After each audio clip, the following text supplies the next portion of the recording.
Yeah, no, I think there's a real possibility Nino pulls out of the AR game. I think because the means to the end, right? I think it's a real possibility. I think it's a mix of things.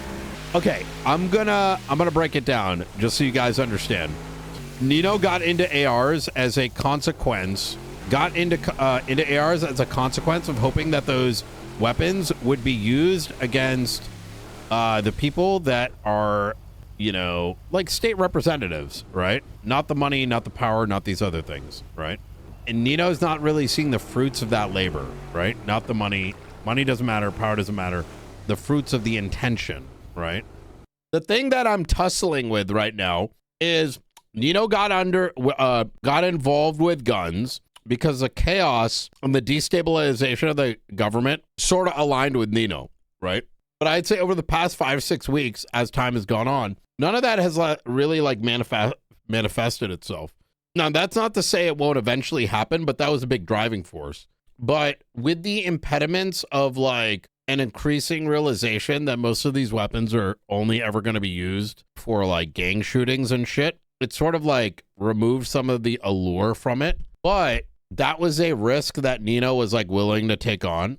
But I would say with the situation that occurred today, in lieu of everything else, you know, that occurred, the calculus that Nino is running through his head is more, the risk reward factor is kind of like flipped itself, right? Because I think Nino's paranoia may be getting the best of him, specifically at the end of a week where it looks like we're about to get some justice.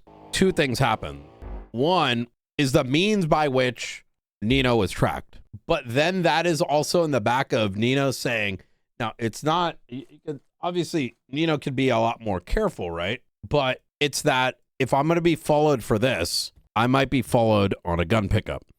I may also be followed just leaving the gun bench. And so the risk reward, what seemed risky now just got 10, 20 times more risky. So that's the character hurdle that Nino's going to have to overcome.